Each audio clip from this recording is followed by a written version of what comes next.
देवगढ़ नामक एक छोटे से गांव में मुन्नी नाम की एक अनाथ लड़की रहती थी।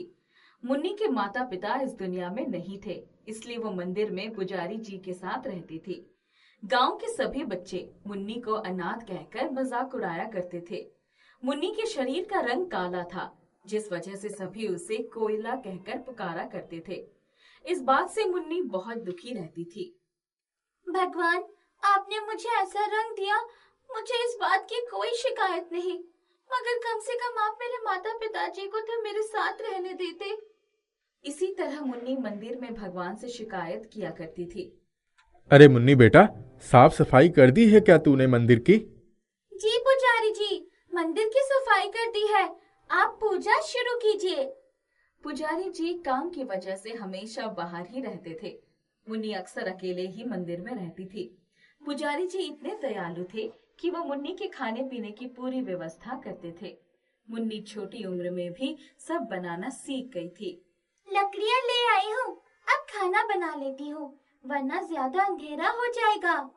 मुन्नी मंदिर के बाहर लकड़ी का चूल्हा लगाकर खाना बनाती है। जब मुन्नी गांव में बच्चों के साथ खेलने आती थी, तब सभी बच्चे मुन्नी को कोयला कोयला कहकर भगा दिया करते थे। मुन्नी के एक भी दोस्त नहीं थे, वह अकेले ही अपना सुख दुख बांटा करती थी। मुन्नी सभी बच्चों को अपने माता पिताजी के साथ हर त्योहार मनाते देखती और हंसती खेलती देखती तो सोचती थी, काश मेरे माँ पिताजी भी इस दुनिया में होते तो मैं उनके साथ सभी त्योहार मनाती, हंसती खेलती। ये सब सोचकर मुन्नी रोने लगती है और खुद ही चुप होकर वापस मंदिर की सफाई में लग जाती है। एक दिन पुजारी जी मुन्नी से कहते हैं, मुन्नी बेटा, एक बात कहनी थी तुमसे। जी पुजारी जी, बोलिए क्या बात है? बेटा, अब मैं इस मंदिर में नहीं रह सकता। मुझे किसी दूसरे मंदिर में पुजारी बना दिया गया है, इसीलिए अब तुम्हें मेरे बिना ही रहना होगा। वाह, इस दुनिया में वैसे भी मेरा कोई नहीं है। एक आप थे जो मेरी थोड़ी बहुत मदद करते थे, भगवान वो भी मुझसे छीन रहे हैं। नहीं बेटा, ऐसा मत कहो। मैं तो हमेशा तुम्हारे साथ ही हूँ। जब भी तुम्हारा मन करे दूसरे मंदिर में चले आना। मुन्नी बहुत दुखी हो जाती है। अगले दिन पुजारी जी मुन्नी से अलविदा लेकर चले जाते हैं। जिस मंदिर में मुन्नी रहती थी, अब उसमें नए पुजारी को बुलाया जाता है, मगर उसके साथ मुन्नी घुल मिल नहीं पाती है और उससे काफी दूर ही रहती थी। नया पुजारी मुन्नी के खाने पीने का बंदोबस्त नहीं करता था, इसलिए मुन्नी आसपास से मांग कर खाना खा लेती थी, मगर नए पुजारी से नहीं कहती थी। एक दिन अचानक एक आदमी मंदिर में आता है और मुन्नी को उठाकर अपने साथ ले जाने लगता है। अरे, आप कौन हो? छोड़ दो मुझे, छोड़ दो। मुन्नी को एक वैन में बिठाया जाता है और एक कमरे में लाकर बंद कर दिया जाता है। मुन्नी कुछ समझ नहीं पाती है कि उसके साथ क्या हो रहा है। कई दिनों तक भूखे प्यासे मुन्नी उसी कमरे में बंद रहती है। फिर एक दिन अचानक मंदिर का नया पुजारी और एक आदमी कमरे के अंदर आते हैं। ए लड़की, इस पुजारी ने तुझे बेच दिया है और इसके बदले मैंने इसे पैसे भी दिए हैं, इसीलिए आज के बाद तू हमारे साथ ही रहेगी। इतना कहकर वो वहाँ से चले जाते हैं। ये सुन मुन्नी हैरान रह जाती है। ये लोग तो बहुत खतरनाक लगते हैं, जल्द से जल्द यहाँ से निकलना होगा, वरना कहाँ से भागूं? मुन्नी वहाँ से भागने का रास्ता खोजती है, मगर उसे रास्ता नहीं मिलता है। कुछ दिनों बाद वापस एक आदमी मुन्नी के कमरे में आता है। ये ले, खाना खा ले, कुछ घंटों में हम तुझे मेन अड्डे ले जाएंगे। कुछ घंटों बाद वो मुन्नी को साथ लेकर बाहर आते हैं। तभी मुन्नी उस आदमी के हाथ को काट लेती है और वहाँ से भाग जाती है।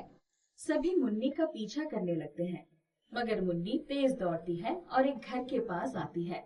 उस घर के बगीचे में मुन्नी छुप जाती है। अरे, इतनी जल्दी वो लड़की कहाँ चली गई?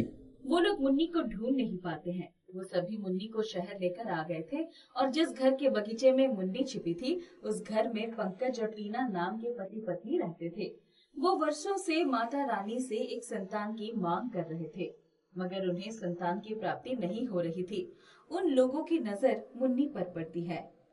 बच्ची, तुम कौन हो और यहाँ क्या कर रही हो? पंकज और टीना को देख मुन्नी बहुत डर जाती है और कांपने लगती है। अरे बेटा, डरो मत, हम तुम्हें कुछ भी नहीं करेंगे। टीना मुन्नी को गले लगा लेती है। बताओ बेटा, तुम यहाँ क्या कर रही हो? मुन्नी उन्हें सारी बातें बताती है और ये भी बताती है कि वो अनाथ है और कैसे नए पुजारी ने उसके साथ धोखा किया है। टीना, मुझे तो लगता है कि ये माता रानी के आशीर्वाद के रूप में हमारे पास आई है, और वो भी नए साल के मौके पर। हाँ जी, आप सही कहते हैं। बताओ बेटा, क्या तुम हमारे साथ रहोगी? हमारा कोई भी बच्चा नहीं है, हम तुम्हें अपनी बेटी बनाकर रखेंगे। मुन्नी को पंकज और टीना अच्छे लगते हैं और वो उनके साथ सुरक्षित महसूस करने लगती है। मुन्नी पंकज और टीना को गले लगा लेती है। इस नए साल का शुरुआत हम धूमधाम से करेंगे, क्योंकि इस नए साल ने हमें वो खुशियां दी है जो हम बरसों से खोज रहे थे। टीना और पंकज बहुत ही बड़ी पार्टी रखते हैं और मुन्नी को सभी से इंट्रोड्यूस करवाते हैं और बड़े धूमधाम से नए साल मनाते हैं। ये नया साल मुन्नी की जिंदगी बदल देता है, उसे माँ बाप देता है, साथ ही एक खुशहाल जिंदगी भी देता है। मुन्नी खुशी खुशी उन लोगों के साथ रहने लगती है और अब मुन्नी पंकज और टीना की बेटी के रूप में जाने जाने लगी। मोहन बहुत ही शरारत बच्चा था। हर काम में शरारत करना उसकी आदत बन गई थी। पढ़ाई लिखाई हो या खेलकूद, किसी भी जगह वो अपनी शरारत से बाज नहीं आता था।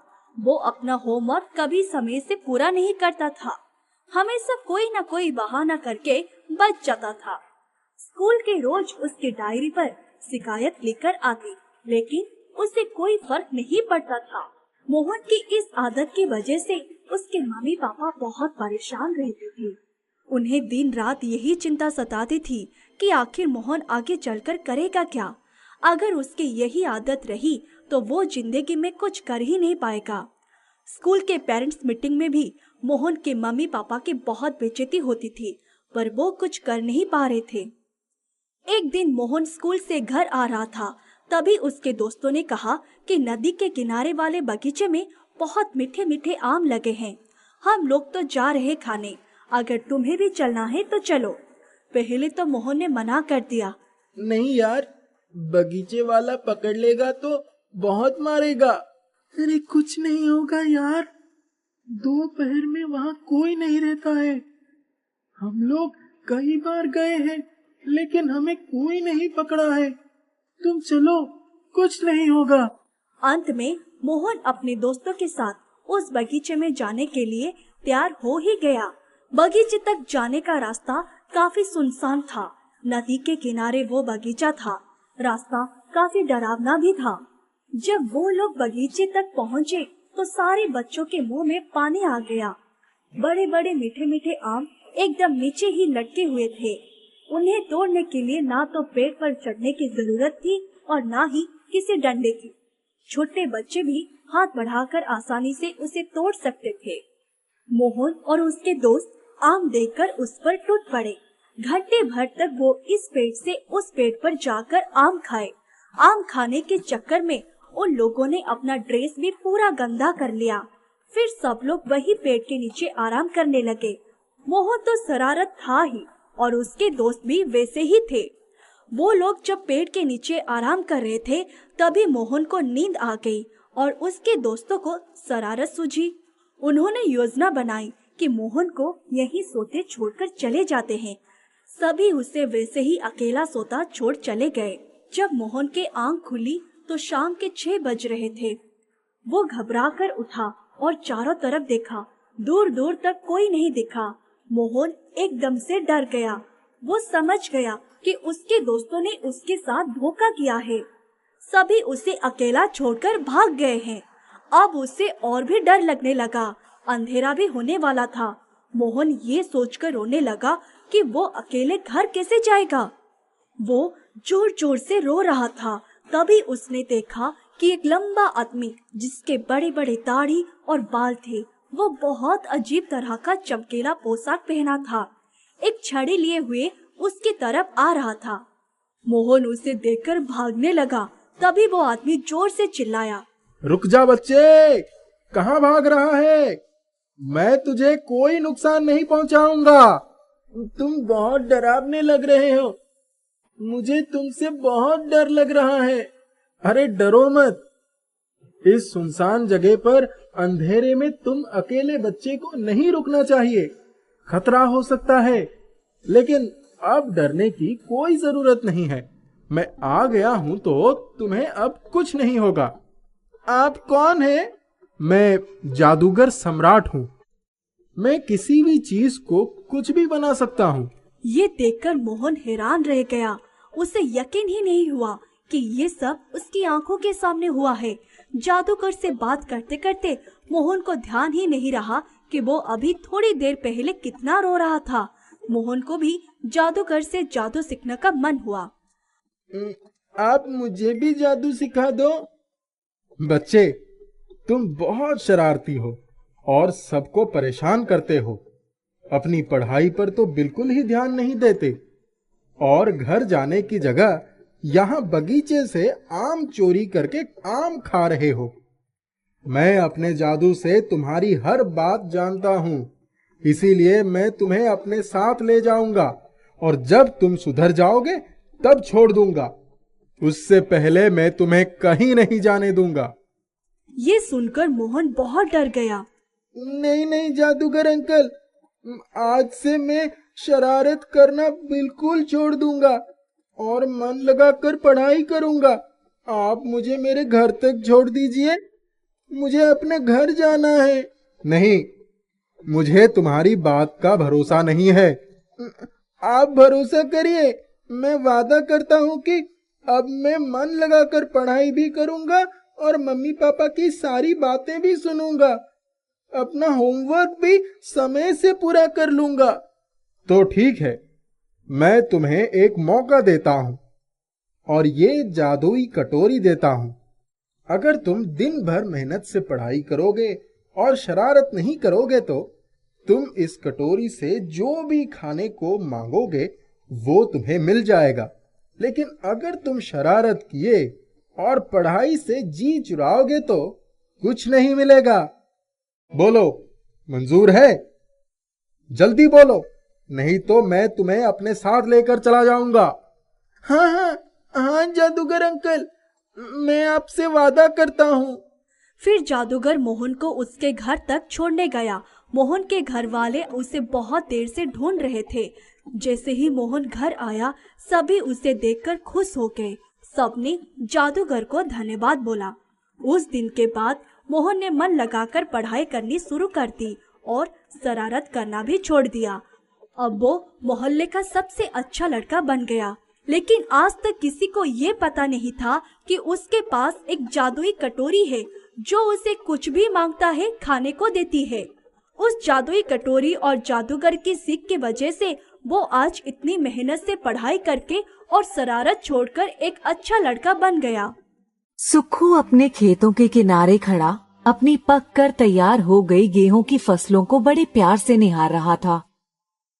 मन ही मन सोच रहा था इस बार फसल बेचकर सारा उधार भी चुका देगा और अपनी पत्नी माधुरी और बेटे शिवा के लिए नए कपड़े भी ले आएगा। इस बार एक रजाई भी जरूर बनवा लेगा। हर साल जाड़े के दिन बड़ी मुश्किल से एक ही रजाई में काटने पड़ते हैं। माधुरी कब से कह रही है दूसरी रजाई चाहिए। एक ही रजाई में 3 लोगों का काम नहीं चल पाता है, वह भी मजबूर है। एक छोटी सी जमीन का टुकड़ा है, उसमें बस इतनी ही पैदावार हो पाती है जिससे घर का खर्च भी बड़ी मुश्किल से चल पाता है। अब तो शिवा भी बड़ा हो रहा है, फसल के अच्छे पैसे मिल जाएंगे तो सारे काम हो जाएंगे। शिवा को स्कूल भी भेजना होगा। यही सब सोचते सोचते वह कब घर आ गया उसे पता भी नहीं चला। खाना खाकर माधुरी और शिवा के साथ छत पर चला गया। छत पर एक ही पतले से बिछौने पर तीनों जाकर सो गए। अचानक पानी की बौछार और बिजली की गरज से दोनों की नींद टूटी। सब नीचे भागे। पूरी रात बारिश होती रही। सुक्खू की आंखों से नींद गायब हो चुकी थी। इसी चिंता में बैठा रहा कि इस बेमौसम बरसात से फसल तो बेकार हो जाएगी। किसी तरह सुबह हुई तो भागकर खेत की तरफ गया। पूरी पकी हुई फसल टूटकर जमीन पर गिरी हुई थी। उसका एक ही तो आसरा था, अब क्या करेगा? यही सोचकर दुखी मन से घर वापस आ गया। मुंह ढककर चारपाई पर लेट गया। माधुरी ने खाने के लिए बुलाया तो उससे उठा नहीं गया। चिंता ने शरीर की सारी ताकत निचोड़ डाली थी। माधुरी बार बार बुला रही थी। फिर वह उठा और हाथ मुंह धोकर खाने बैठा, पर उससे एक भी निवाला नहीं खाया गया। माधुरी ने शिवा को खिलाकर खाना ढककर रख दिया।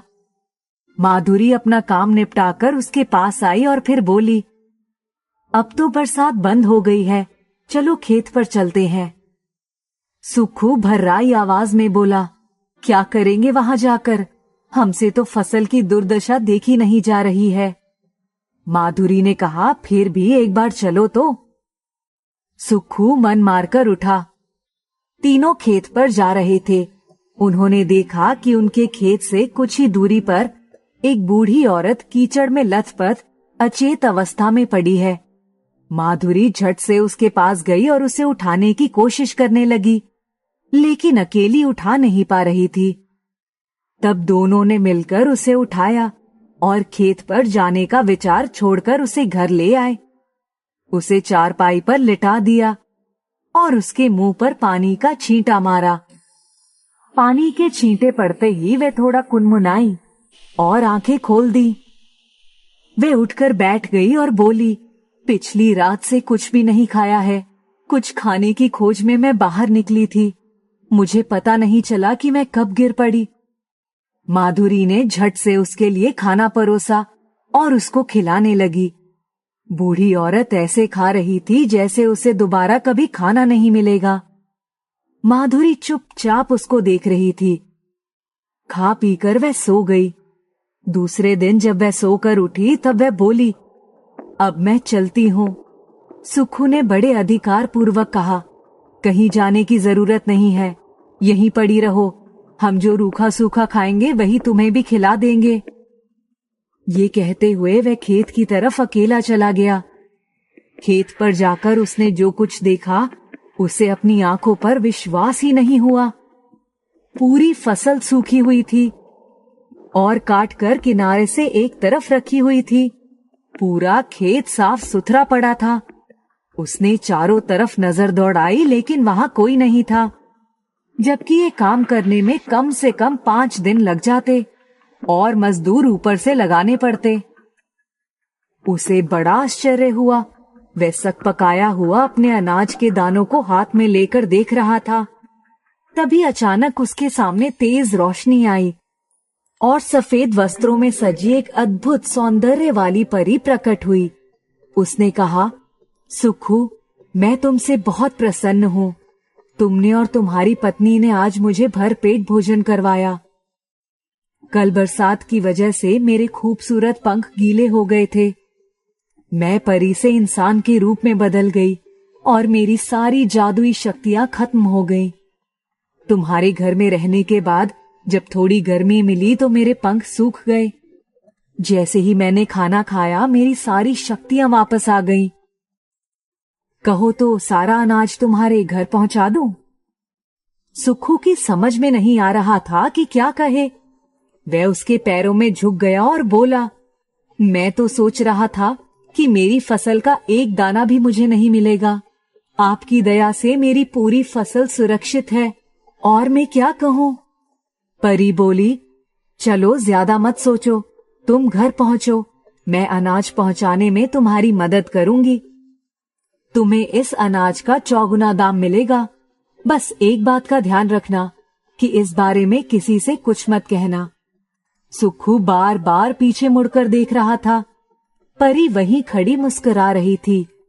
जब वह घर आया तो बुरी तरह से हाँफ रहा था, लेकिन ये क्या, सारा अनाज उसके घर के सामने पड़ा था।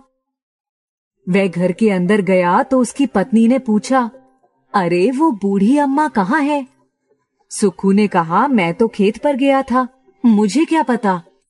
माधुरी बोली, वो तो यही कहकर गई है कि जरा तुम्हारे खेत पर जाकर देखूं कि तुम्हारी फसल की क्या दुर्दशा हुई है। मैंने पूछा भी था कि हमारी फसल की दुर्दशा के बारे में तुम्हें कैसे पता चलेगा। तब वह बोली, बेटी, तुम लोगों ने मुझ पर इतना उपकार किया है, मैं इतना भी पता नहीं कर सकती। और वह तुम्हारे पीछे पीछे ही चली गई। सुखू ने कहा, माधुरी, हम धन्य हो गए। वह एक परी थी और बूढ़ी औरत के रूप में हमारी सहायता करने आई थी। माधुरी का मुंह खुला का खुला रह गया। परी के द्वारा दिया गया ये उपहार उनके जीवन को खुशहालियों से भर गया। जब उसने अपना अनाज बाजार में बेचा तो उसे 4 गुना दाम मिला। सुक्खू और माधुरी ने निश्चय किया कि आगे से वे अपनी रसोई में जो भी रूखा सूखा बनाएंगे, सबसे पहले किसी दीन दुखी को भोजन कराएंगे, उसके बाद ही खाएंगे। रामदीन और उसकी पत्नी जमुना अपने घर में बड़ी ही गरीबी के दिन काट रहे थे। वे बहुत बूढ़े हो गए थे, फिर भी घर चलाने के लिए मेहनत मजदूरी करनी पड़ती। बूढ़ा जंगल से लकड़ियां काट कर लाता और बाजार जाकर बेच देता। बूढ़ी किसी तरह से घर का काम निपटाती। उनकी कोई संतान नहीं थी। दोनों एक दूसरे का सहारा थे। अगर किसी को हल्की सी खांसी भी आ जाती तो दूसरा परेशान हो जाता। एक दिन रामदीन को हल्का बुखार था। उसने कहा, आज मैं जंगल नहीं जा सकता। जमुना बहुत परेशान हो गई। तुम आराम करो, मैं अभी जंगल से सूखी लकड़ियां लेकर आती हूँ। अरे कहाँ जाओगी? कहीं कोई जानवर आ गया तो घुटनों के दर्द की वजह से भाग भी नहीं पाओगी। तुम चिंता मत करो, मैं ज्यादा दूर नहीं जाऊंगी। घर में चूल्हा जलाने के लिए भी लकड़ी नहीं है। वो अपनी डलिया सिर पर रखकर जंगल की ओर चली गई। तभी उसने देखा कि एक हिरन भागते भागते उसके पास आकर ठहर गया और बड़ी कातर नजरों से उसकी तरफ देखकर बोला, अम्मा अम्मा, मुझे उस शिकारी से बचा लो। जमुना को पहले तो उसके बोलने पर हैरानी हुई, फिर उसने उसे एक झाड़ी के अंदर छुपा दिया और उसको झाड़ झंखाड़ से ढक दिया। खुद सूखी लकड़ियां बिनने लगी। उसी वक्त घोड़े के आने की आवाज आई और शिकारी हिरन का पीछा करते करते उसके नजदीक आया और बोला, ए बुड्ढी, इधर एक हिरन आया था, तुमने उसे कहीं देखा है? हिरन? और यहाँ नहीं तो अगर मैं देख लेती तो उसे जरूर पकड़ लेती और अपने बुढ़े को उसका मांस पकाकर खिलाती। वो तुरंत ठीक हो जाता। अच्छा, रहने दो, मैं खुद ही देख लूंगा। लेकिन हिरन इधर आ जाए तो पकड़ लेना, वो मेरा शिकार है। ठीक है भाई, तुम ही ले जाना। शिकारी इधर उधर देखते हुए चला गया। बुढ़िया ने झट से झाड़ झंकार हटाया और हिरन को निकाल कर बोली, भाग जा, वो शिकारी तुझे ढूंढते हुए आया था। मैंने उसे बताया कि वो हिरन मिलता तो मैं ही उसका मांस पकाकर अपने बुढ़े को खिला देती ताकि उसकी तबीयत ठीक हो जाए। क्या हुआ आपके पति को? कुछ नहीं रे, बुढ़ापे की बीमारियां हैं। पर तू जा यहाँ से, अगर वो आ गया तो तेरी सामत आ जाएगी। आप कहाँ रहती हैं अम्मा? यही पास में ही मेरा घर है। मैं सूखी लकड़ियाँ लेने आई थी, पर अब बहुत देर हो गई है। इन जरा सी लकड़ियों से तो आग भी नहीं जलेगी। अम्मा, तुम ये जरा सी लकड़ियाँ ही लेकर जाओ, तुम्हारा काम हो जाएगा। बुढ़िया मुस्कुराते हुए बोली, अब तो वही करना होगा। अम्मा, बस एक काम करना, इन लकड़ियों को जलाने से जो राख निकलेगी उसको फेंकना मत। कुछ अपने ऊपर और कुछ अपने पति के ऊपर छिड़क देना। बाकी जो बचे उसको अपने घर के कोने में छिड़क देना। बुढ़िया घर आई तो चूल्हे में लकड़ी डालकर जला दिया। जैसे ही उस पर पतीला चढ़ाकर ढक्कन लगाया और सोचने लगा कि चावल तो बहुत थोड़े से हैं, तब तक पतीले में कुछ खदकने की आवाज आई। जब उसने ढक्कन खोला तो पूरे घर में पुलाव की सुगंध फैली हुई थी। वो हैरान हो गई। रामदीन को बुलाया। उसने कहा, अरे तुम इतना सामान कहाँ से लाई? जमुना बोली, अरे मैंने तो अभी तक उसमें कुछ डाला ही नहीं। अच्छा ठीक है, चलो थाली में निकाल लो। इतनी अच्छी खाने की सुगंध से ही भूख लग गई। उन्होंने बैठकर खाना खाया, फिर आराम किया। उठी तो उसे याद आया कि अभी राख की छिड़कनी है। वो गई और चूल्हे से राख निकालकर पहले थोड़ी सी अपने ऊपर छिड़क ली और थोड़ी सी रामदीन के ऊपर छिड़क दिया। रामदीन उसको देखकर आश्चर्यचकित हो गया, फिर हंसने लगा और बोला, अरे जमुना, तू तो 40 साल पहले वाली जमुना हो गई। और जमुना उसको देखकर हंस हंस कर दुहरी हो जा रही थी। अरे तुम तो भी बाकी जवान हो गए। जमुना ने थोड़ी सी राख लेकर घर के कोने में डाल दी, पर ये क्या, उनका घर तो एक बड़ी कोठी में बदल गया। चारों तरफ बाग बगीचे और बड़ा सा तालाब, नौकर चाकर सब कुछ देखकर तो दोनों खुशी के मारे उछलने लगे। जमुना बोली, अरे मेरे तो घुटनों का दर्द भी चला गया। वे दोनों पूरी कोठी का चक्कर लगाए। थोड़ी देर बाद गांव में निकल गए। जिसने भी उन्हें देखा हैरान हो गया। धीरे धीरे ये बात जंगल में आग की तरह पूरे गांव में फैल गई। बूढ़ा बूढ़ी के पास जादुई राख है जिसे वे जबान हो गए और उनकी गरीबी भी दूर हो गई। ये खबर उस राज्य के राजा के पास भी उड़ते उड़ते पहुंच गई, जो कि निसंतान था और बूढ़ा हो चला था। लेकिन उसकी रानी बिल्कुल जवान थी।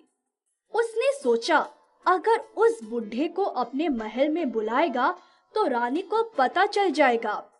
इसीलिए वो खुद ही घोड़े पर बैठकर उसके गांव की तरफ चल पड़ा। जमुना ने जब देखा कि राजा उनके दरवाजे पर आए हैं तो डर गई। राजा को देखते ही वे दोनों हाथ जोड़कर खड़े हो गए। राजा ने कहा, अरे रामदीन, कौन सा जादू जानते हो? मुझ पर भी कर दो। मैं उम्रदार हो गया हूँ, अभी तक कोई संतान नहीं है। जमुना चुपचाप गई और थोड़ी सी राख लाकर राजा के ऊपर छिड़क दी। राजा जवान हो गए। राजा ने अपनी जेब से सोने की अस्प्रियों की एक थैली निकाली और दे दिया। अगर मेरी कोई संतान हो गई तो मैं तुम्हें सोने से तोल दूंगा, लेकिन ये राज किसी से मत बताना। ये कहकर राजा वहां से खुशी खुशी चले गए। जमुना ने कहा, जिस हिरन ने हमें इतना कुछ दिया उसका धन्यवाद भी कर दे। एक बार जंगल में जाकर उसको ढूंढते हैं। हाँ हाँ हुजूर, चलो मैं भी चलता हूँ। दोनों पैदल ही जंगल की तरफ चल पड़े। बहुत देर तक चलते चलते वे थक कर एक पेड़ के नीचे विश्राम करने लगे। तभी वो हिरन उनके पास आकर बोला, अम्मा, आप ठीक हैं? जमुना एकदम से चौंक गई। वो उसको गले से लिपटाकर बोली, तू कौन है रे? तेरी जान बचाने का इतना बड़ा इनाम मिलेगा ये तो सोचा ही नहीं था। अम्मा, आपको एक काम और करना है। वही राख मेरे ऊपर भी छिड़क दो। मैं भी अपने असली रूप में आ जाऊंगा, फिर आपके पास ही रहूंगा। जमुना ने झट से अपने बटुओं में से वो डिब्बी निकालकर राख हिरन के ऊपर छिड़क दी। वो हिरन तुरंत एक सुंदर नौजवान में बदल गया और जमुना के गले से लिपट गया। रामदीन और जमुना दोनों अपने नए बेटे के साथ घर आ गए। उनका जीवन खुशियों से भर गया।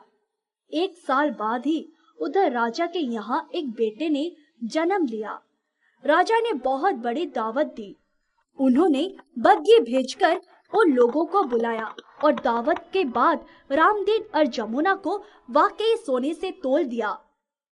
सबके जीवन में सुख ही सुख भर गया। रधिया कई दिनों से इसी उधेड़-बुन में थी कि वे अपनी बहन की बेटे की शादी में कैसे जाएगी।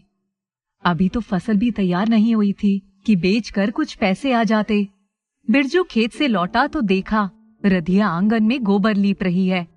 बिरजू के आते ही जल्दी से हाथ धोकर पानी का लोटा और गुड़ की भेली लेकर आई। बिरजू पानी पी चुका था। तब उसने पूछा, क्या कुछ इंतजाम हुआ? बिरजू ने मजबूरी में सिर हिलाया, ना। अभी तक तो नहीं हुआ। तू चिंता मत कर, कुछ ना कुछ हो जाएगा। अभी तो 15 दिन है। रधिया चुपचाप जाकर आंगन लीपने लगी और बिरजू ओसारे में पड़ी खटिया पर आंखें मूंद कर लेट गया। उसे कोई उपाय नहीं सूझ रहा था कि अपनी पत्नी को कैसे उसकी बहन के यहाँ भेजे। उसके सारे गहने तो उसने ट्यूबवेल लगवाने के लिए रेहन पर रख दिए थे। वह बेचारी तो बिना गहनों के भी जाने को तैयार थी। लेकिन बिरजू की अपनी भी तो कोई मान मर्यादा थी। माना कि गहने नहीं पहनेगी। आजकल तो बाजार नकली गहनों से भरा पड़ा है, पर वह भी खरीदने के पैसे भी तो जुगाड़ नहीं कर पा रहा था। रधिया के पास तो अच्छी धोती भी ना थी। 5 साल पहले जब उसकी शादी हुई थी तो कैसे पूरे गहने पहनकर इतराती हुई चलती थी। तब उसको थोड़ी मालूम था कि ये सब ठाठ कुछ दिन का ही है। उसके आने के दूसरे साल ही सूखा पड़ा और सारी फसल बर्बाद हो गई। तीसरे साल थोड़ी बहुत फसल हुई तो बहन का गौना करने और रधिया के जापे में ही सारा पैसा खत्म हो गया। इस बार उसने सोचा कि सिंचाई के लिए बड़ी मेहनत करनी पड़ती है, ट्यूबवेल लगवा लूं तो फसल ठीक ठाक हो जाएगी। इसलिए सारे गहने रेहन पर रख दिए थे। तब क्या मालूम था उसी समय उसकी बहन के बेटे का ब्याह भी ठीक हो जाएगा। ये सब सोचते सोचते उसे नींद आ गई। जब रधिया ने खाने के लिए आवाज दी तब वह उठा। रधिया की तरफ देखकर उसका मन भर गया। उसने उसका हाथ पकड़कर पास बैठा लिया और बोला, मैं सोच रहा हूँ साहूकार से कुछ कर्जा मांग लूं, सूद ही तो लगेगा। रधिया ने कहा, नहीं, कोई जरूरत नहीं है कर्जा लेने की। मैं नहीं जाऊंगी, कोई बहाना कर दूंगी।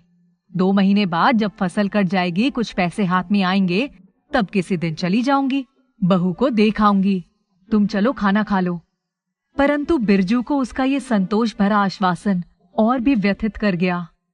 रोटी के निवाले तोड़ते हुए सोच रहा था, कितने बड़े दिल की है ये रधिया।